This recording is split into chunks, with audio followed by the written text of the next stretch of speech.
On today's episode of Gathering the Kings, a lot of people shy away from the clients that you work with. In essence, they're difficult. Let's just be honest. A lot of guys wing it in residential construction. We're trying to provide the opposite to our clients. I have had a divorce during a project. It was an affair, so nothing I did. Yeah, we were at the dining room table talking about where to put toilet paper holders. The tennis instructor got brought up and things got hectic. It unraveled quickly. Found myself out of there as fast as I could.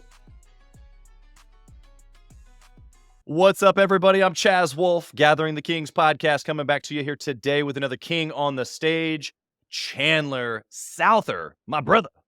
How we doing? Good. How are you, man?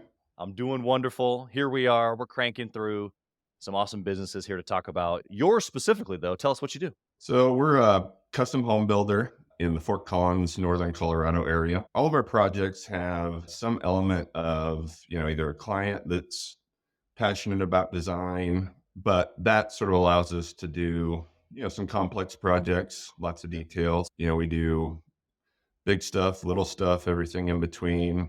We don't have any sort of minimums. There's no ego in it for us, but we really have a white glove approach to building. We're not the guys in flannels barking at people. So really focusing on the customer experience.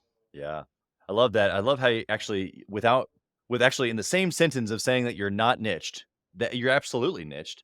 And it's that fact that you love that creative, designs focused, architectural even focused, Yep. white glove, like, hey, I want to make something cool, creative, and unique. It sounds like more than anything, right? Absolutely. Yeah. I think we're building prototypes one after another, and that, creates its challenges, but also, I'm never bored. We're always figuring out something else to build. So, yeah, it's interesting because in the remodeling and construction, new homes, like just that general category of construction, I think a lot of people shy away from the clients that you work with.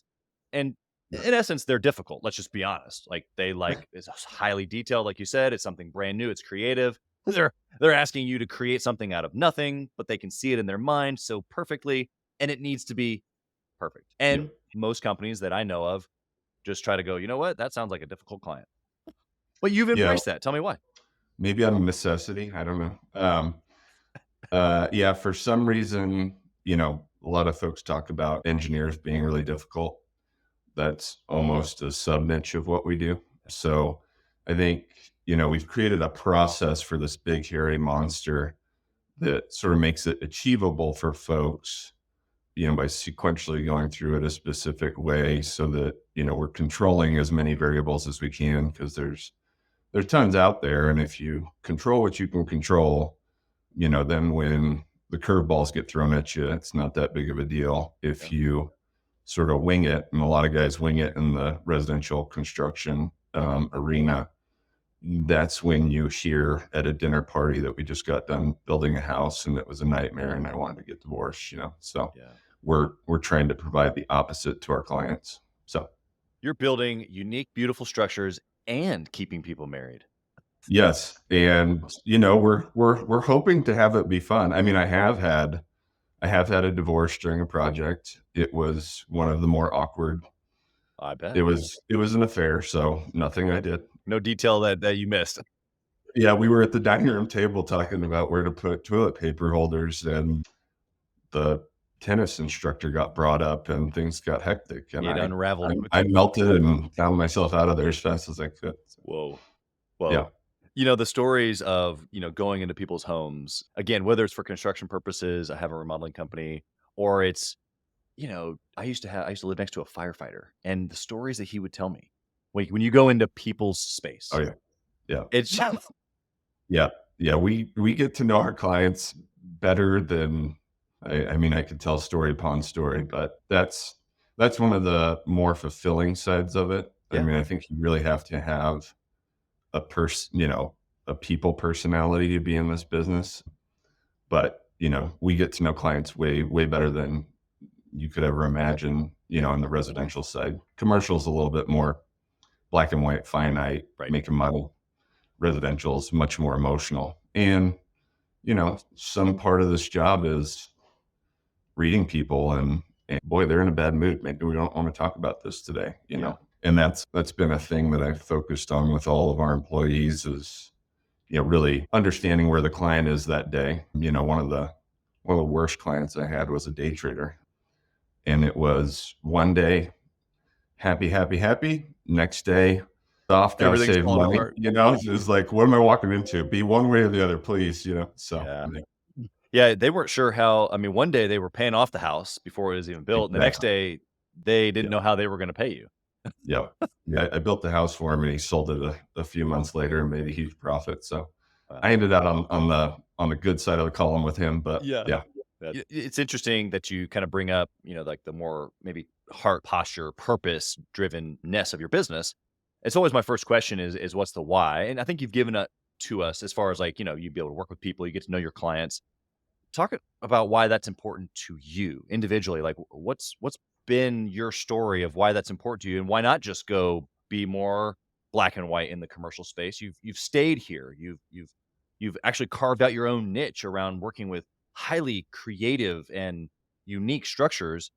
There's a whole lot of emotion that goes into that and there's a bunch of purpose. What is that for you personally? sure. I think I have a passion for design, that not a whole lot of builders have that passion for design. I've designed a few homes that I've built and I quickly realized I was not good at that as, people that are trained at doing that. But I really enjoy the creativity and, the varying types of things that we get to do. And through that process, I get to, come up with a few little ideas. I might not be the driver of what we're doing, but I have, the ability to make it a little bit better or throw an idea out there. Yeah. But I think what's kept me in it so long is, really the thing that sounds a little bit counterintuitive. We're building fun stuff and you have to have the construction side dialed in. That in itself, the building is just getting harder with all the, you know, detailed specific items, technology, et cetera, et cetera. But, it's the clients. I'm in the fortunate position to meet really dynamic folks that I would never have the opportunity to meet. And, when we handle our business professionally, they're usually successful folks, right? And they tend to appreciate folks that have their poop in a group, and know how to do their business. Yeah. Through that, I've made a lot of great relationships with amazing people that I would never be friends with, and a lot of them turn into, friends long term, and that's really fun. Beyond that, having employees, I think that's a huge benefit for anybody that's an employer, providing for them and their families and giving them the opportunity to work with great people as well and Yeah. giving them the resources that they need. And we're a small, in the grand scheme of things, a small company, and we have a family vibe and we sit around and chat and have fun and tell jokes. And that really makes, you work so much, at least I do. May as well do that with people you enjoy, right? Yeah. Yeah, it's interesting about the employee perspective because the first sentence that you said there was, it's a really great benefit for employers to have employees. And then you paused, and I'm like, oh man, like I know where you were going because I'm an employee Sure. and we have the same heart here. But some people hear that and they're like, oh my gosh, I knew he was a greedy guy. But then you Yeah. followed it with the absolute heart of what it actually means to be an employer. It has nothing to do with the benefit, like the actual benefit to us. Yes, there's benefit. That's why that's just the practicality of building a home or a business. Like there's leverage points. What you brought out was, no, I get to provide for them, for their family. I get to give them opportunity. We get to be a family. Like all of those things can feel cliche if they're not like landed in the right way. So I just want to appreciate you for landing that in the absolute right way. I hope that your employees get to Yeah. hear this.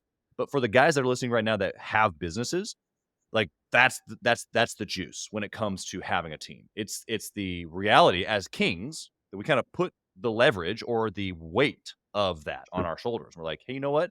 I got 25 families to feed. Like they're counting on me. Now, Yeah. of course, we're working together on doing this thing, but it's right here and it's kind of heavy, but it's kind of like we like it. You know what I mean? Absolutely. Yeah. Wouldn't have it any other way. Yeah. Yeah, there's Yeah. there's there's fulfillment in that for us to be able to carry that weight. even though sometimes it gets a little heavy. Comes with burden, That's right. That's not right. worth it. Okay. Well, so let's talk about practicality in the business. You've been doing it for a long time. So like just go back for a little while. Tell me what you did before this business, and then we'll talk about kind of like the early years for a second. I did a startup in pet products, if you can believe it, with actually a college professor. He bought a business and brought me in to run it. Did that for a little while. Wasn't quite my passion.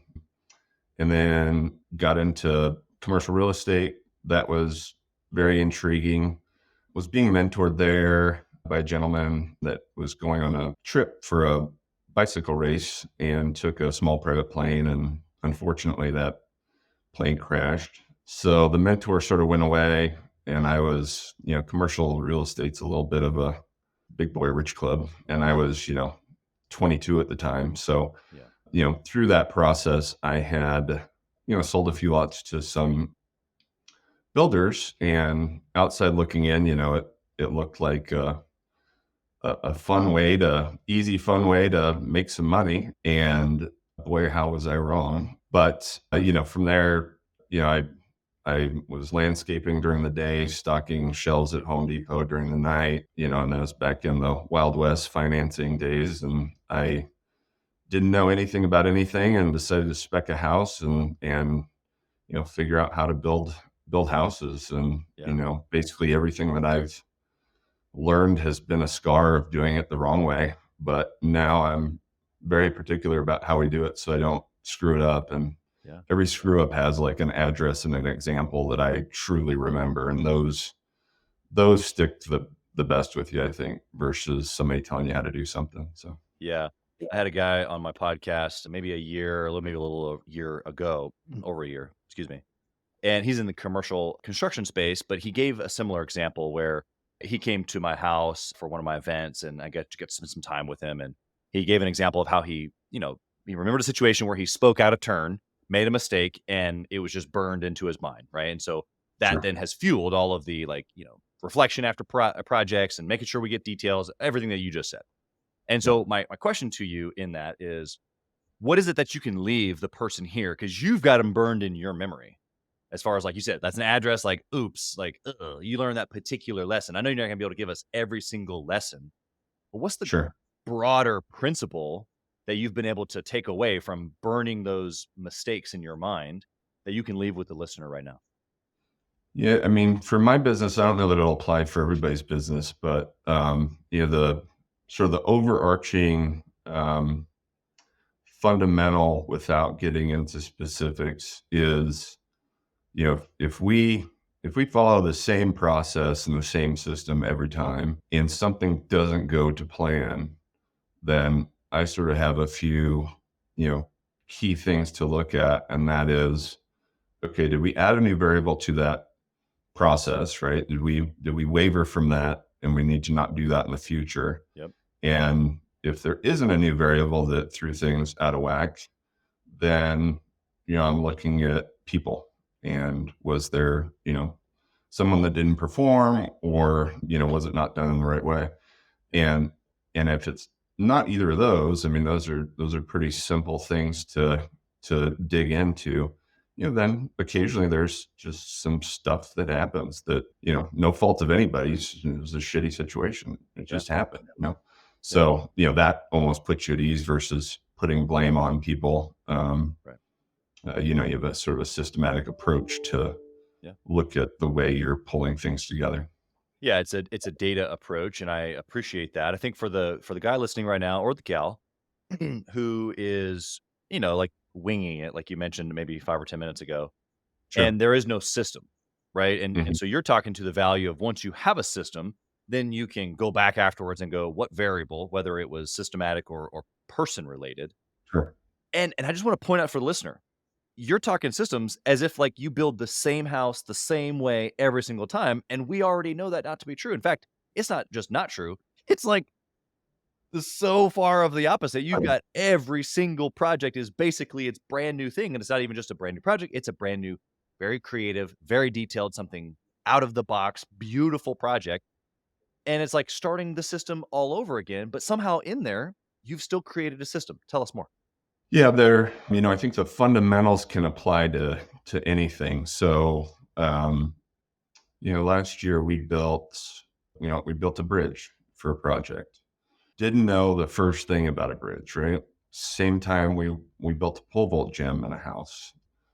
Likewise there, I know a lot about bridges and a lot about pole vault gyms. I think one of the things that's been, very beneficial through the years, and I look for it in people that we have on our team here, is a curious mind. And I think there's a lot of wealth in a curious mind. And, if you ask questions and figure out how things work and draw from the people that are knowledgeable about this. For the pole vault gym, I leaned on the client, to be quite honest. For the bridge, I talked to engineers, manufacturers, did research, read some things. But, I'm of the thinking that if somebody's doing it, you can do it. It's just figuring out, and quite frankly, some of the success to that is, what's going to screw me here? Yeah. Asking yourself that question, is really important, and thinking about the steps and what needs to happen, really is helpful. So. Yeah, Chandler has given you guys, I'm talking to the listener now, just really, really great tactical information to be able to sit down and look at a situation to be able to make decisions. And so here we have this highly detailed, highly successful entrepreneur, specifically in the construction space, who just gave us 2 examples of things that he did for the very first time after he had already sold the project. So Sure. you might look at that as like, oh, that's something that a calculated, detail-oriented systems process person wouldn't do because it seems a little off the cuff or a little out of the, out of the spectrum. But Chandler did such an amazing job here of connecting the dots of, I don't know how to do this specific thing, but since I know the principles of research and knowledge and relationships and gathering it all together so that it can be a successful project, that's what led you to have those things work. You didn't just wing it Sure. at all, even though No. at the beginning it was like, okay, I have not experienced this yet before. Yep. Yeah. And I think personally, having humility and telling folks that you haven't done it is so much better than, oh yeah, I can do it. Hey, I've never built a bridge. I'm confident me and my team can figure out how to build a bridge, and a lot of it's my team. It's not just me. I employ amazing folks that are super intelligent and smart, and, I couldn't do it by myself. But and I think that resonates with folks when you look them in the eye and say, hey, I don't know the answer to that. Yeah. But I'll look into it and I'll let you know what I found out.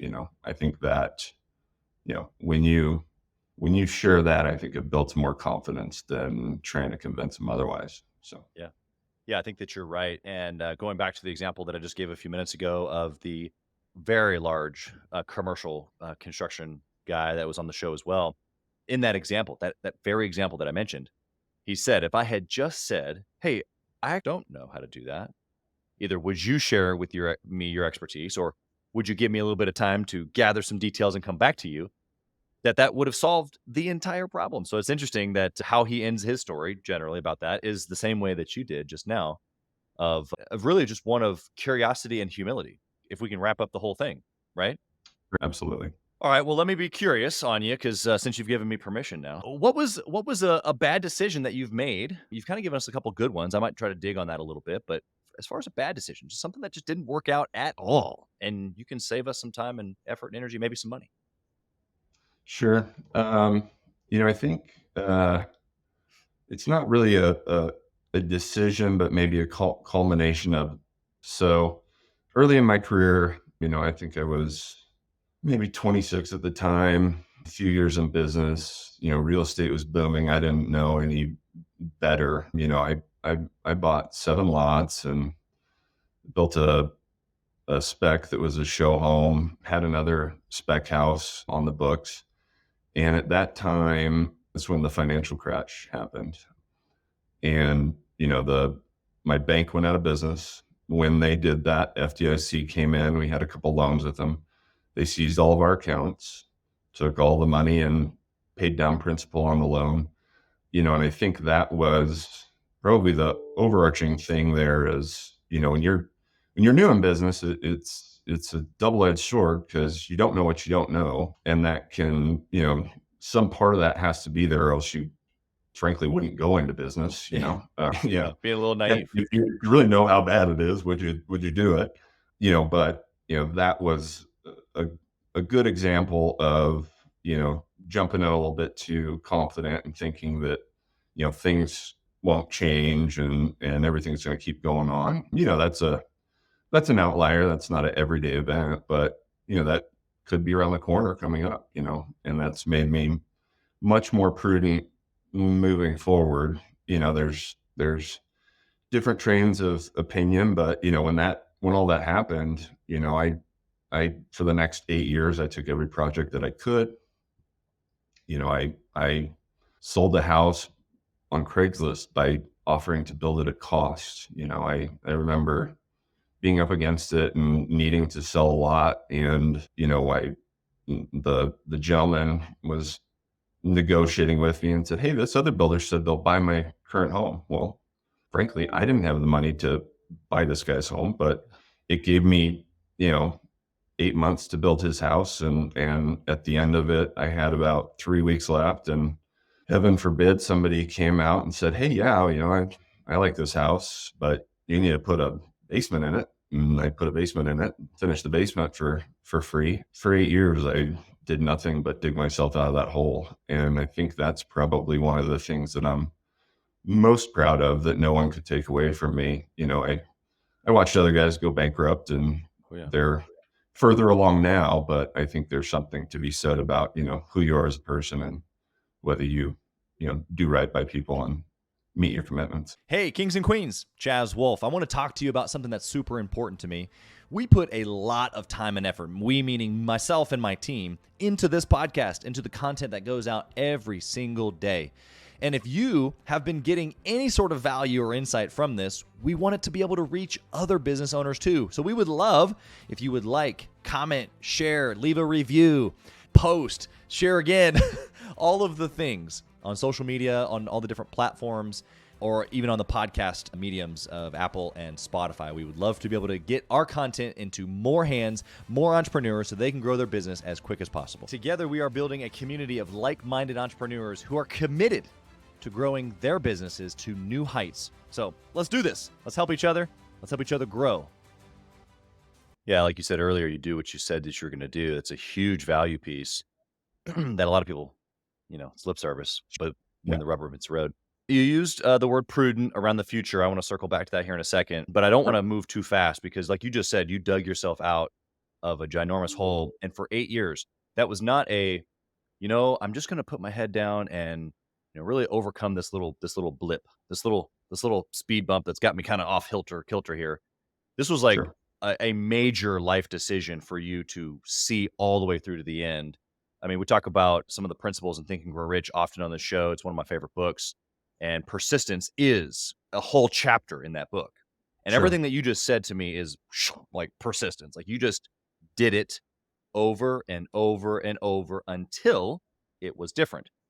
Tell us about some of those moments in those 8 years. I mean, because I know it was difficult. I know that you had to keep choosing it. But give us some of like the real life moments or maybe even emotions of going, I don't know if I want to do this anymore, but you did it anyway. Yeah, certainly challenging times. I was doing it all. I was out in the field, coming home, doing the accounting and, doing sales when I could. It was certainly a challenge, and there were some tough moments there. Like, I was newly married at the time, and Wow. I didn't go on a vacation for 8 years, but it sort of was what it was. But I think, more than anything, when you go through something like that, it makes you appreciate when you work yourself out of it so much more. And having gone through it, I think, makes you a stronger human being. Adversity is never fun for anybody, but I do think it has a ton of value just knowing if you find yourself in in another difficult situation, it's this, comparison mindset of, well, my idea of bad is way different than other people's idea of bad, and I almost feel bad for folks that haven't had to go through something, they get in the fender bender and it's sky's falling. Yeah. Yeah. you know, and I look for that in the folks that we work with. I don't want the married childhood. I like people that have that grit and have had to overcome some things, because that's, Yeah. I think, what builds a lot of character. Yeah. For the owner that's listening right now, like you're saying, that maybe hasn't had that opportunity yet to really Sure. press in for 8 years or however long. I mean, I could use my example. My first business was a franchise. I had 7 locations, 3 states, 65 employees, didn't pay myself a dime for 7 years. Just Sure. grinding away, grinding away. Same situation. Young marriage, even the young children. What would you say to the person that hasn't experienced that? Why should they? Why should they earn that badge, if you will? Because it's not about the hustle culture and like, oh, look at me, I like outgrinded you. It's something that they can hold on to. Like, why is it important for them? Sure. I think, it sort of goes back to that example that I had before, but, I think once you go through something that's, you know, challenging to that extent, it builds confidence. The next hurdle that comes up is nothing, because you can get over it. I just think it's so valuable to have, some adversity. And that's like a tough thing in today's day and age with, like, your kids, right? Like, everybody wants to give a better life to their kids. Well, how do you create that adversity if it's not there, right? And make them tough, even though that's just, quite frankly, not there, right? And I do think it's important, and for you, for employees, for children, and sometimes creating that adversity is a good thing as well. Yeah. What if they're in the midst of it right now, and they're hearing you say that, okay, like I can hold on to it later, but like it really sucks right now. Like they're listening right now. Maybe I'll miss like a last hope. Like I'm gonna listen to this one podcast with this guy named Chandler. Sure. Yeah. Why would they press in? Like what is like why not just give up, quit, and go work for somebody? I think that's something that will stick with you and haunt you more than anything, in your life. I think, the regrets of what you didn't do are the things that you'll think about, long down the road when you're on your deathbed. What did I not do? It's never what did I do that people are thinking about. And Yeah. I think that's just such a make or break decision that, could haunt you for years and years and years if you don't step up and challenge yourself and prove that you can do it. Yeah, I think that the mindset that you just kind of laid out is perfect for entrepreneurs because we're very much in the prove it to myself. Sometimes we have to prove it to others, but really it's Sure. like we're playing a game against ourselves every single day. Like, how can I be better today than I was yesterday? And I think that that rings true for the entrepreneur, even for the maybe more immature ones that are still trying to prove it to other people. They're still in that mix themselves. And so I'm hearing you say, prove it to yourself that you are capable, that you can do it, that you didn't set out on the wrong motion to begin with. I want to go back to this word prudent. It's an interesting word. It doesn't get used very often. I love this word. But I'm in love with this word actually sure. because it has like you can use it kind of in lots of different dynamics. It's very dynamic. But you used it towards the future specifically. Tell us why you use that word and what you believe is coming in the future, or maybe some actions that you're doing right now because of this prudency. For the most part, I don't have there's no magic globe telling me, what's coming around the corner, but who knows, it could happen tomorrow. I think since that pitfall, I've taken the marathon approach, doing it slow and steady, and, could be a lot further along if I was, going on the sprint approach. But I think, taking that long game approach and doing right by people, and when a bad situation comes up, treating it like cancer, solving it, fixing the problem, and moving on, even if it's no fault of yours. I think that long game, what hedges you against bad things coming in the future. The markets will do what they're going to do. You can save money. Everybody can do that. But I think having that reputation and people knowing that you are, you know, um, a good person, stand by your virtues. I think that has more value and will, provide work for you if you, truly live by that. Yeah. I if we could just bottle that up and Sure. put a package around it and give it to people, we wouldn't even I mean, I don't even know if we'd be able to sell it actually because it's just not sexy at all. But if we could Sure. drink that to people, Sure. I think that they would just be so much better off. And it makes me think of just decision making, really, because that's in essence what we've been talking about. Really, is how do we make decisions? And the further zoomed out that you get, you said marathon, zoom it out to 30,000 feet. Talk about 10-year or 20-year horizons. You can whatever the language is that you want to use. It's all the same. As opposed to being here and today or in this specific moment or situation, I'm zooming out to this week, this month, this quarter, this decade, right? And how do I make decisions today that aren't necessarily like, back and forth Sure. about Sure. today, as opposed to, okay, I'm in a marathon here and I got 26 miles to run. I can't take off sprinting today. And halfway through, I'm not gonna not get my water or get my little snack. Like there's a strategy through the race, right? Yeah. Yeah, absolutely. Yeah, the funny part of that is I've never ran a marathon. You know, I got Neither one have I. bad Don't I worry. got one fake hip. I'm about to get another one. So a little bit of a hypocrite there, but yeah, I think taking that long game approach Yeah. and making decisions based on, right and wrong and your core values can sort of guide all things and make decision making a little bit more, you know, easier. There's always the details and back and forth and wow, that really wasn't my fault. But, if you fundamentally, hey, the other person doesn't feel that way and I'm going to fix it and move on, that makes things pretty easy. And, you know, taking full ownership on things is so overlooked. Yeah. I tell every client that we build for, there's probably something that's going to get screwed up on your project.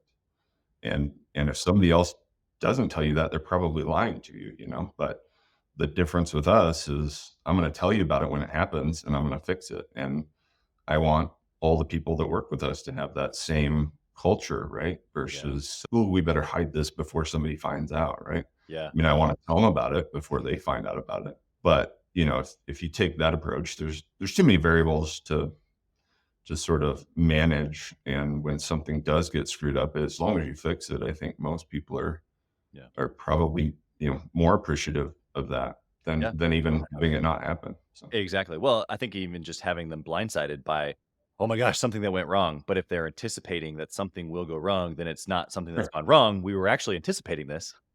Sure. This is really interesting language because this is something that I've implemented into our remodeling company. And it's this almost the exact language that you just did. So I'm going to give this to the listener because both you and I do this and we have not talked about this before. So this is super interesting that we both align up on this. And it is, we explain ahead of time. Proper expectations or an agreement is what we call it. We come into an agreement. And what that means is that here's how it's going to go. Here's the roadmap. We're going to show you. And along the way, guess what? This or this or this, like all these bumps or potential mistakes or whatever, that's just construction. Like, let's just be honest. It can't be perfect where it's handmade. This is not going to come out of a machine. And so setting that expectation obviously gives us the benefit of the doubt to be able to fix it. But then guess what? You got to actually do it, Absolutely. Yeah.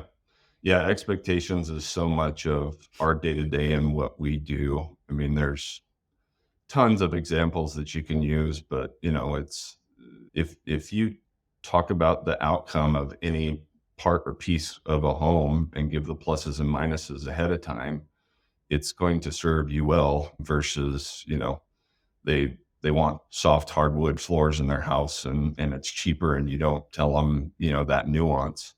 And the dog goes in and scratches it, that's I just paid for this great hardwood floor and it scratched. What the hell, Chandler? Versus, well, I knew it was soft, but I saved $8,000 and I don't care about some scratches and we're all good, right? Yep. Getting out in front of those and talking about sort of the outcomes and expectations is huge across, everything within home building. But I also think it's, I find myself being that like old guy, right? Where, you're buying a car or doing something and it's like, hey, why didn't we talk about this beforehand that this could be a possibility that it came up? Or, you said you'd have my car fixed by end of day. You didn't say that there was a chance it could be a week out, right? I think it can help with many people's business, especially when there's a customer element. Oh my in gosh. it. At the end of the day, we're a customer service business. Yeah. We build technical things, but we're in customer service. So Yeah, I can tell you just from listening, and talking with you here today, Chandler, that a big reason why you're winning, especially in the sector that you are, is because you yourself are probably your avatar. You have a high expectation on life. You're extremely detailed. You have all these, just this is the way that you think. And so it actually lines up really, really well with who you serve. But what it also does, because you and I are very similar in this way, is that in every situation that I'm in where it's just a broken process, I'm just like, it just is like a glaring red. Meh, Mhm. meh, meh. Yeah. Like, oh my gosh, there's like two steps here that would solve Oh, all yeah. of this. And I wouldn't be standing here wasting my time because you said my car was only going to take 2 hours and here I am 4 hours later. Like this is not how this Yeah. works. Like, let me help you. This is what I Yeah. want to do. I'm such a dork. I went and I went to a business and he had the most refined process. And I went out of my way to find the owner and I was like, dude, your process is so Yes. smooth. I am Yes. so because you don't find it day to day. And when you do find it, it's You like, notice. oh, that took like 5 minutes and that was easy. That's wonderful. Yep. Kudos. Yep. So yeah, Yeah, it's interesting because I've had some podcast hosts, like they have their own show on this sure. show. And they go through our process and every single one of them, plus several others. I mean, out of the 450 episodes, probably a good 200, literally, not even exaggerated, have said, dude, this whole thing, like the calls, the reminders, the thing that you sent me in the mail, I mean, oh my goodness, like this was incredible. Other show hosts are like, dude, I'm stealing. I'm like, good. Here, you may tell the company about the thing, like, come on, man. Like, let's make systems better. Like who cares about the political that's happening? And let's just make businesses and systems better so that people can get the things that they need to get because it's just so much easier. I mean, Amazon's highly successful for a reason. They make things easier, right? They have Seriously. an amazing system. All Yeah, right, let me talk about family for a second. You kind of you touched on it a second ago, and I want to bring it back because as an entrepreneur, this is a big deal for most entrepreneurs. But what I have found is that entrepreneurs who are obsessive in nature, you've already described how you've gone all in on your business and you freaking committed to, you know, pulling yourself out of that and becoming successful. sure, But we struggle sometimes in how to also be obsessive with our marriage or our kids or our health or all the other things. And so my question sure. to you is how have you been able to do those things? Maybe not perfectly, but how have you been able to kind of be obsessed in all areas of life and not just your business? I think number one, I have a amazing partner that, you know, is my other half to that. I think if I didn't have that, it would be so much more, challenging. And she's been with me through the thick and thin. I think that's a huge part. But I do work a lot, right? And quite frankly, I do enjoy it. But sort of the commitment that I've made is, and the thing that right or wrong helps me work mentally through it is, when I am home, it's 100%. I could be home all the time and have, half their approach or distracted approach. But when I'm home, it is quality time and I'm making the most of it. And the weekends were, my wife will have the in-laws pick up our kids on the weekends. And I'm like, dude, you're stealing my time, Yeah. right? My wife needs a break, granted. Yeah. Like, this is the time that I get to spend with them. Don't take them away from us. Yeah. So I think, having that quality time, and then, in essence, I'm time poor, right? So the things I focus on are experiences with kids and things that they'll, I'm not buying them shiny toys. We're going and doing fun stuff, right? I'll save the money on the toys and spend it on the experience because I think the toy is going to get thrown away in a year, but that experience will stick with them forever. And I think, the type of things that you do, like adversity, show them, "Hey, you can go do these things." I think those things have an added value of memory plus Yeah. teaching them things. Yeah. So, The yeah. teaching moments. Those are huge. Yeah. We had our first family mastermind. It was a cruise to Bermuda this past summer. We're going to do Cancun next summer, but the kids Except for the cruise part. except for yeah. Well, we're going to land this next time, so maybe you'll join us. Oh, But I did have yeah. several others that were like, dude, I'll go with you next time. Yeah. But the cool part of the kids hanging together and then the entrepreneur and the spouse working through some marriage stuff, because we bring in some marriage experts and pretty intentional about family and marriage and the kids, Sure. family vacation, but get to do it with other cool people. But in that, there's the opportunity for the kids to see the parents like being intentional and working Mhm. on the marriage. That's super cool. Yeah. And the output of that, sometimes you don't realize the value of that even years later. Like you're saying, Oh, absolutely. when They won't know she's until getting they get to marriage age, but exactly, it's yeah. Like gonna when be my daughter's getting ingrained, right? married, she's gonna be thinking about the work that we put in, you Yep. know? Yep. Yeah. Super. Yeah. I'm in alignment Hopefully with some you on guy that out for there sure. will be willing to do it, you know? Yeah. That's the tough thing is not everybody's you, not everybody's me, but it'll make your daughter picky and find a good one, right? That's right. That's right. Well, I appreciate your perspective on that. I think it's super valuable for the listener that it's possible. And I'm hearing you say that, just as detailed as you are at work or obsessive, that's how you are in all the other areas as well. And I think that's how what we call it the exceptional life. Winning in all areas is the exceptional life. And you've given us the roadmap on that. So I just appreciate that. I've got one last question. I want to know if you had the opportunity, kind of reel back time. You see the younger Chandler standing there. You tap him on the shoulder and you whisper in his ear. Work wise, I would probably tell him to learn from others more. I did everything myself like a stubborn idiot. And I'd be so much further along if I found a great mentor and worked for him for some period of time. Inherently, I learned from others, right? I just did it a little bit harder than going to, someone that could fast track that. I think that's hugely beneficial. It's something that, I moving forward, I leverage with having, in business groups and in some builder groups that, you can learn so much from others. I think not everything needs to be, you came up with. I think, borrowing tricks from others is so important. And in today's world, Yeah. with, podcasts and so much content out there, whenever I have free time mowing, doing whatever, those podcasts and soaking up what other people are doing, it can be different industries, right? You can apply so many of these things to what you're doing. I think that's a huge thing is just soaking those things up. So, Yeah. It's good stuff, man. I appreciate your perspective on that. I have to say I agree. And I hope that the listener is taking it into a practical way that they can put that in their daily, whether it's this podcast or others or mentors, groups. I think you gave several examples there of just being able to be coachable. And I think I would agree with you that if I had to change one major thing, it would have been just to listen to somebody else just a little bit sooner. Even though when I look back, I'm like, I feel like I did it pretty early, but years worth of just sure. trying to figure it out on my own, like thank goodness we are where we are, but how much faster could it have been? So there's always that Yeah. grateful but not done spirit. So I appreciate that.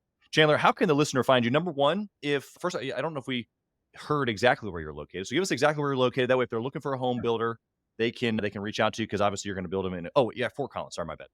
But if they're in the northern Colorado area and if they're looking to build an incredibly unique and creative and beautiful home, maybe they want to reach out to you, or maybe they're just an entrepreneur.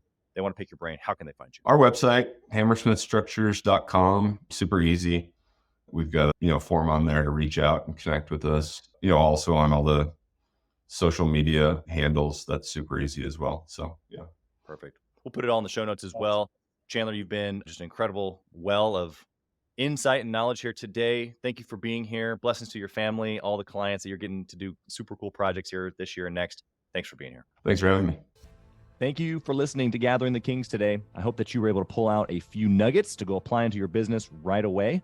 More importantly, though, I hope that you're realizing that it takes more to be successful than just being by yourself, doing it all on your own, carrying the weight all by yourself. What I have realized, not only in my own journey from multiple businesses and multiple different industries, and now interviewing over 200 or 300 other very successful 7, 8, and 9-figure business owners, is that it's tough to do it alone. And so Gathering the Kings exists to bring together successful entrepreneurs. In fact, we are putting together 1,000 kings, specifically who are grateful but not done. We're intentionally assembling kings who fight tooth and nail for their business, family, and communities. And here's what we believe.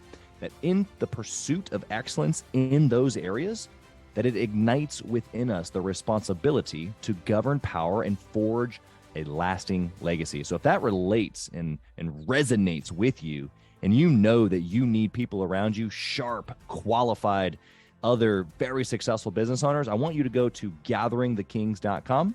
I want you to take a look at what we're doing and see if it makes sense for you to be part of our pursuit to 1,000 kings. Talk soon.